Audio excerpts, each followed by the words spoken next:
Welcome to Leading the Way. I'm Jessica Partnow, and I'm your host for this special edition of the podcast.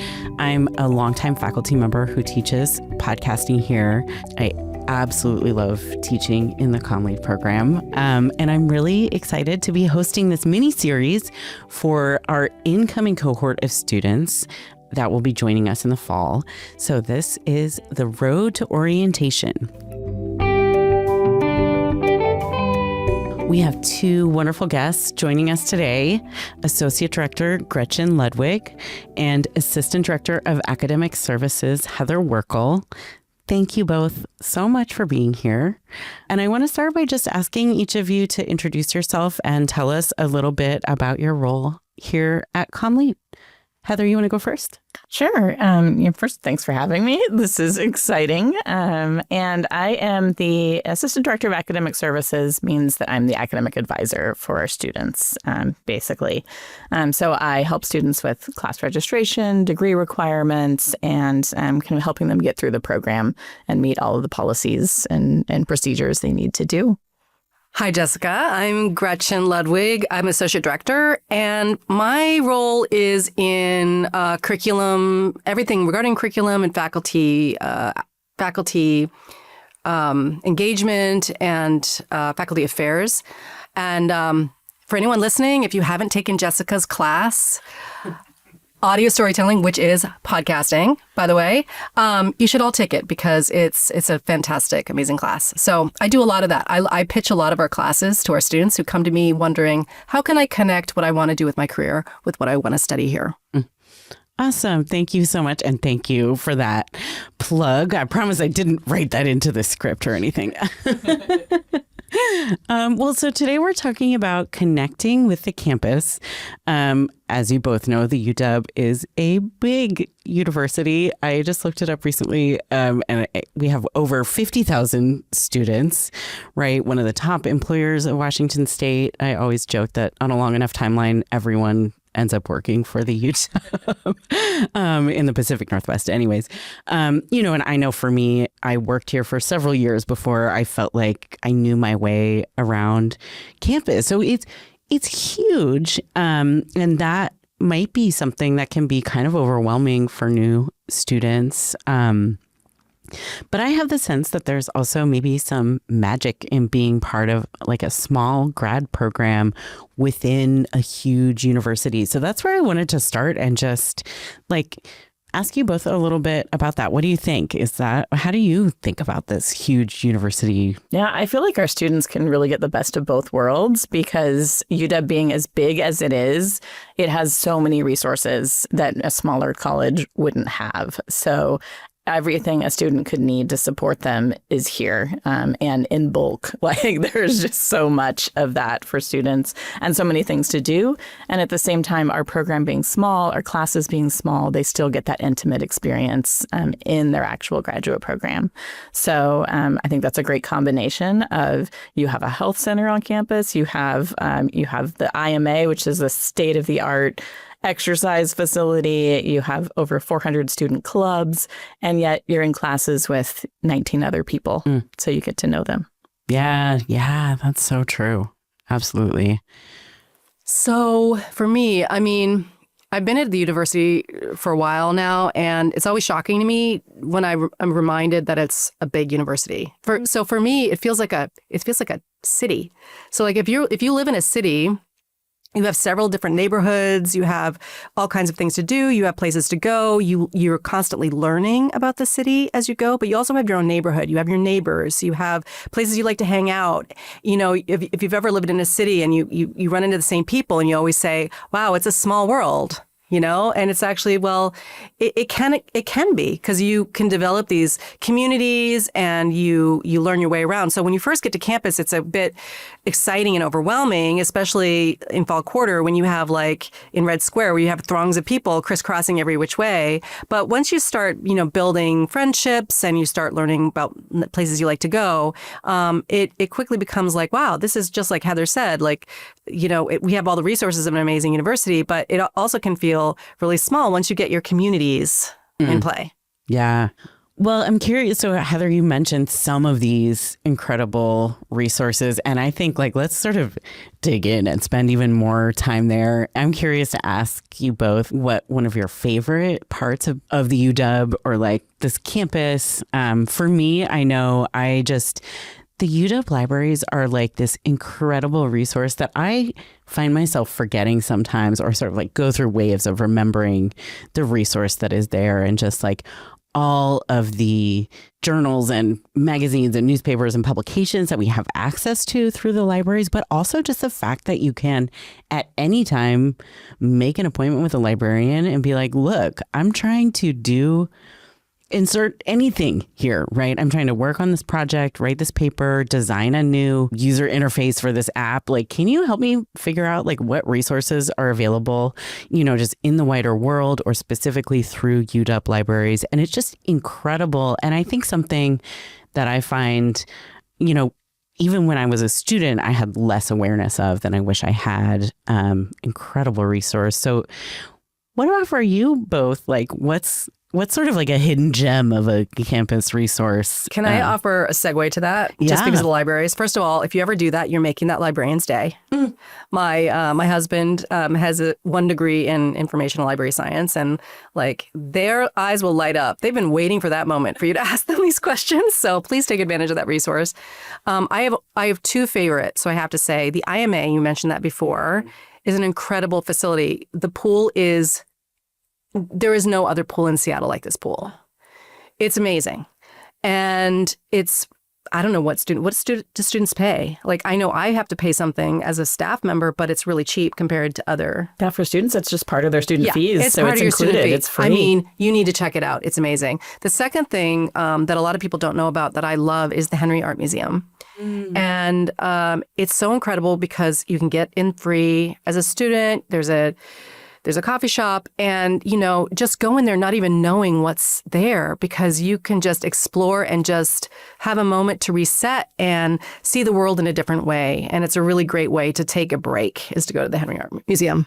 Oh, that's great. I think my kind of secret resource that I would share with students is really the grad student housing, which a lot of people don't realize that UW has grad student specific housing, and it was built fairly recently. I got to take a tour when it was first constructed, and these apartments are nicer than any apartment I lived in Seattle.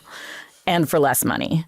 So it's a great option where students can live on campus. They're with only other grad students. So you don't have to worry about, am I going to be in a dorm with 18-year-olds who are away from home for the first time when I'm trying to do my homework. It's all grad students. It's one bill. So they don't pay separate bills for utilities or cable or internet. It's all included and is usually a lot less than you would pay off campus. So, and they have beautiful views of the Montlake Cut, the water. So that's something that if students haven't looked into, the grad student housing, definitely check it out as an option. That sounds incredible. Yeah. There are so many of these things, and they can be hard to find. What's the best way to find these things and just sort of be aware of what's available to students? Yeah, well, we are a communication leadership program. So my first advice would be communicate. Reach out to me, to Gretchen, to Jazz, to any of our staff members if you're curious about something. Like you mentioned, Jessica, with the librarians, when you go ask them, I'm trying to do this, can you help me? We're here for that too. So saying, I'm interested in this, or is there a resource that can help me in this area? Reach out to us. We love to hear from you. We love to refer you to those resources. And aside from that, we have our Microsoft Teams. We have our SharePoint for students. So using those online resources that are there 24/7, even when we're not, working, is a way that you can find some of those connections and what's available to you. Yeah, echoing what Heather said, sometimes students need something or want something and they don't even know how to articulate it. They're just confused about something, or they don't even know. And just talking to us in sort of an informal way, sometimes by us asking questions, things can emerge out of a conversation they really didn't even anticipate. And those are the kind of conversations I love to have, where students can walk away with a new idea that they didn't even come for, but just by having a conversation. And I know with instructors that happens all the time as well. Oh, absolutely. Like with office hours, a lot of times students think, oh, I need to have a question when I go to office hours, right? Or why would I even go to office hours? What's the purpose? And I'm like, to talk to your instructor and to learn more about them. And you can come out of that conversation with something that you never expected going in. Yeah, that's such a great observation. And it's funny, this is, on our first episode of this mini series, we were talking about community connections, relationships. And I feel like that's also sort of showing up here in this conversation. And it makes sense. Communication and connection with each other is so foundational to everything that we do. So I love that it's appearing in both places.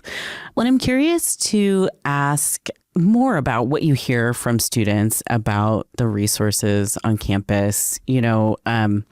What do you hear from students that they love? Or I know sometimes I'll have conversations with students who are like, oh, I'm in my final quarter and I just found out about whatever. Like, what are some of those things that you hear from students about? We're in one of them right now, and that's a recording studio in the communication department. And there's also a recording studio in the Odegaard undergraduate library that are just fantastic for students wanting to do class projects that involve video or audio, and all of that is available to them. And I've heard the same thing from students that find out their last quarter or their next to last quarter, wait, we have a state-of-the-art recording studio I could have been using instead of just, in my car on my phone. And so that's one that I hear from students, that they're really excited they have access to these, technologies and this ability. One resource that students a lot of times will say later, and they're usually graduating or even they've graduated and they're coming back. And I always ask, well, did you make an appointment with our career on-site counselor, Lynn Juvet? And they're like, no, I never got around to that. I would sort of advocate for anyone is to go to the workshops and to have meetings with, I think we're engaging another person as well besides Lynn, those conversations, having them early. I think those are kinds of things where students feel like they don't need it yet, and they come back later and go, I wish I had done that. So I would encourage anyone listening to build that into what their first year. We're making this podcast for students as they prepare to come to orientation. Is it too soon to start looking for UW resources? Should they wait till they actually come to that orientation day? Or when should they start looking for useful things? A lot of resources they already have access to once they've registered for classes. So one of those, for example, is through the Career Center. Handshake is the student job platform. So once they're signed up for your fall classes, you can access Handshake to search for a job in your first quarter in the program. So this is a great time to do that leading up to the quarter start. A lot of autumn jobs on campus post in August or September. So now's the time to be looking for those. A lot of the other resources you don't have access to until the quarter starts. Things like the IMA or, the libraries, a lot of that. But you can start researching now on what you want to check out, once you have access. Yeah, I think it always depends on the student, whether they want to get in here and dig in or whether they're forward thinking and they want to connect. I have always a handful of students who reach out to me before they start classes wanting to learn from me what I would recommend they do before they come in. And those are just very much like students out there in front who already know. But sometimes for students that you just don't know what you don't know until you get here. But I would suggest, and what I tell all the students who meet with me ahead of time or even in the first quarter, is just take advantage of everyone you meet at a networking event, in class, with guest speakers. If they say you can follow me, you can connect with me on LinkedIn, do that, because that is when I've seen students that start having coffee chats, aka informational interviews with people in their first quarter, they tend to then get internships and positions earlier than others. And it's because they are just taking that time to reach out to people. And by reaching out, I don't mean, hi, I'm so-and-so. I met you in a class. Do you have any jobs? That's not the way. And you can learn from, again, I'm going to make a plug for Lynn Juvet and our workshops, learning how best practices around, reaching out for those informational interviews. But the great thing about our program is that they're not cold calls. These people are coming to your classes.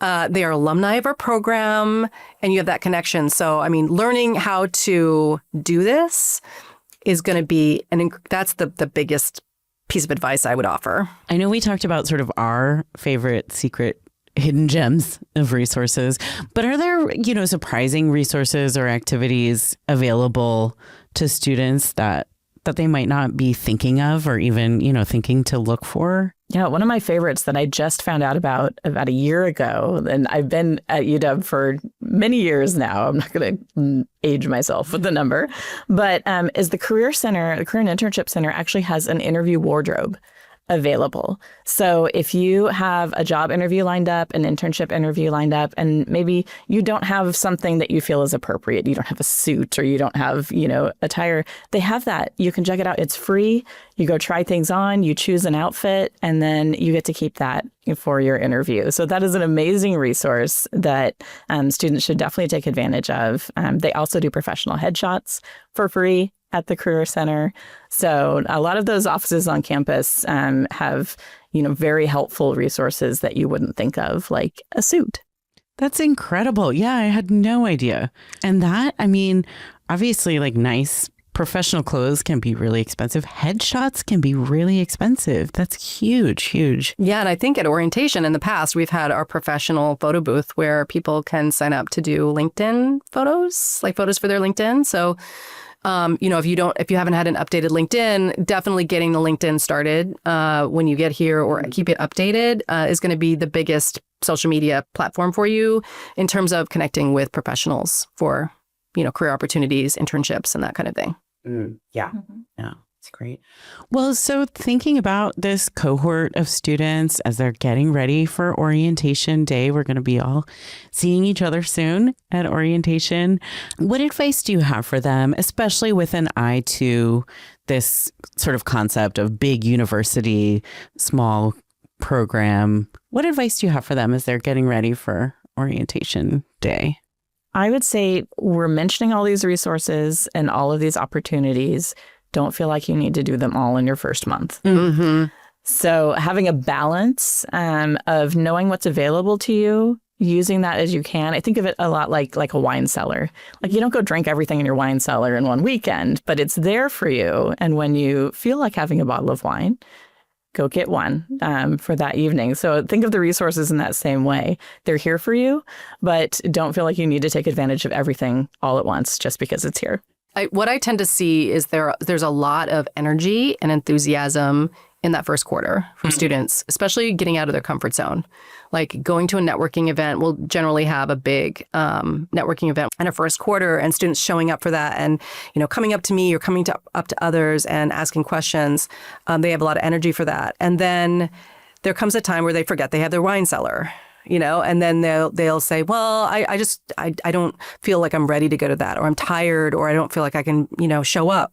And I think that comes back to this sense of this sense that people feel sometimes that they don't belong, that they don't deserve to be here. And my advice to everyone would be like, you 100% deserve to be here.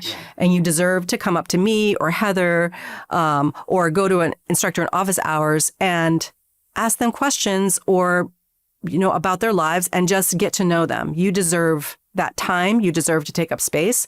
And I see a lot of energy towards getting out of that comfort zone the first quarter. And then this sort of complacency, comes in. And that's where I would caution people, like, the time to start showing up to things is winter quarter, spring quarter, trying to reinvigorate, that sense of yourself in the world, that you belong here and you deserve, these opportunities as well.